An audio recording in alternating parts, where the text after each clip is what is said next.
This is Sidra Owens, and I am going to give my review of the Native American boarding school YouTube video that we were asked to watch. That is the video that I chose. And the question that is posed to us is, what did you learn about race and racism, and how may this affect their work with clients of color? So I learned a lot watching this video about Native American boarding schools. Oftentimes we hear about the Trail of Tears and the way the indigenous peoples were displaced from their lands all through the colonization of North America, what is now the United States. But the Native American boarding schools is a different kind of vial, for lack of a better term. They decided that it was the best way to solve the Native American problem is to take the children from them, from the tribes, and put them into boarding schools, Anglo boarding schools, where they wore dresses and military uniforms and had their hair cut in Anglo ways in order to strip the Native American from the person and preserve what they call the man. So they were not allowed to interact with their families. They were not allowed to go home. They were not allowed to practice their cultural rituals, religion. They weren't allowed to speak their tribal languages. They had to learn English. They had to either learn to sew or learn to farm or learn a trade, and they were completely displaced from their families and their cultures.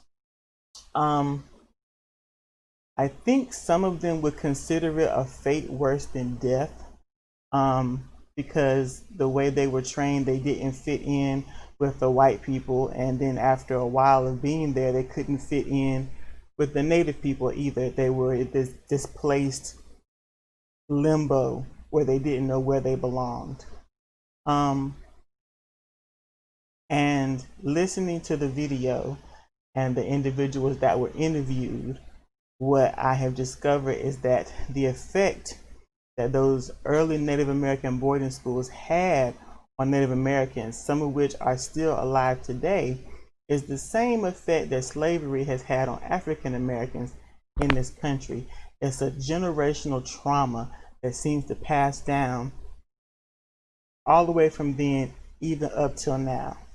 There are Native Americans who still don't know their native language because they went to those boarding schools, and not being able to communicate with your own people in your own language has got to be extremely detrimental to yourself, mentally, emotionally, and eventually physically, as those emotions begin to affect you in a somatic sense.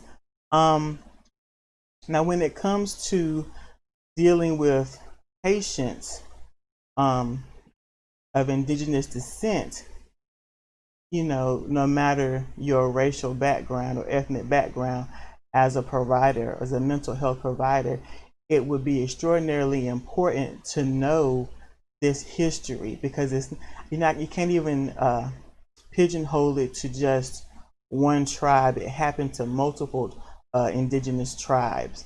So it'd be very important to understand Native American boarding schools, the role they play, and the damage that they did. And in knowing that, you can come into an encounter with an indigenous person with some information that might help you to better understand where they're coming from, what trauma they're experiencing, and what it stems from. Because when people come to you with mental health issues, experiencing anxiety or depression or PTSD or any number of things, they know what the symptoms are, they know what they're going through, but they may not always know the cause. And if it's something like having been in a Native American boarding school, or having parents who were in a Native American boarding school, and them imposing what they learned on you, that can create a generational trauma that will affect you, maybe if you never even went to those Native American boarding schools. So it's important as a provider to be abreast of that type of information, so that you know where to begin, what you're getting into with that patient, and allow you a profound level of sensitivity and understanding of where they may be coming from. The same can be said for African American patients, understanding the generational trauma associated with slavery, the division placed between darker skinned black people and lighter skinned black people, and how that has affected individuals throughout the generations. The inability for black males, even after slavery, to be able to find work, and the females being the ones that have to find work.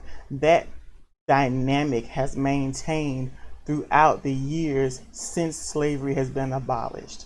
It's still something that is dealt with by black males today. The inability to find work, being seen as intimidating, having to depend on their spouse, their female spouse, to sometimes be the breadwinner, and the effect that can have on their psyche. If you were dealing, the same can be said if you're dealing with Jewish Americans who will be experiencing generational trauma or PTSD because of the Holocaust. The same can be said for Latin Americans who may have migrated here and may have entered the country illegally, not through legal means, and are undocumented and having to live in that constant fear of being sent back to the country they came from. Even going so far as Bosnian immigrants or Bosnian Americans who are here and living, but may be greatly affected by the ethnic cleansing that happened during the 90s and the Bosnian War. So if you are a mental health provider and you're going to be servicing various types of people from various types of backgrounds, you're going to have to do your fair amount of homework so that when you are engaging with these people, you can be sensitive to the cultural differences from your own that have brought them to you, how they respond to trauma, how they respond to questions, how they respond to you delving into what might be, extremely private things in their life in order to help them. Now, everyone's going to respond the same way, and culturally, they're not going to respond the same way.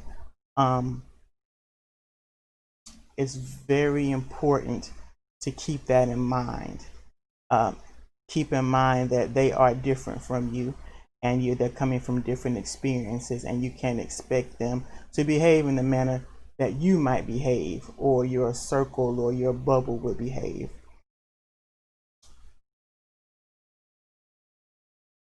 Watching the video about the Native American boarding schools, it was saddening to a great degree because the goal was to strip away their identity. And to a large degree, they accomplished that. But they ended the video on a hopeful note because several of the Native American boarding schools were reclaimed by Native Americans so that they can teach their own children their own history and instill a sense of pride. Teach them the tribal languages that may have been lost for a generation or two because of the early Native American boarding schools. It ended on a hopeful note, but not everyone involved has moved on through that hopeful note because there's a significant amount of the indigenous population that deals with alcoholism and drug addiction in response to the trauma that they experienced from these Native American boarding schools that was passed on to them by parents and grandparents. So it's something, this was very new to me. We are not going to say taught, but hear about the many atrocities that befell Native American people for hundreds of years. But this is something different. This is something recent. Slavery was not that far. It's not that far into the past. Trail of Tears is not that far in the past. Jim Crow and the Civil Rights Movement, of which indigenous people were also active, is not that long ago. And just like those things I just mentioned, the presence of Native American boarding schools did not cease to be that long ago. Most of the brutal ones didn't start closing until the 60s and the 70s, 40, 50 years ago. So this practice was still going on 40 or 50 years ago. They were still working to strip them of their cultural heritage. So it was eye-opening and it was disheartening. And anyone period, but if you're going to be a mental health provider, I think knowing this will be very important going forward in your career, to be sensitive to dealing with Native American people.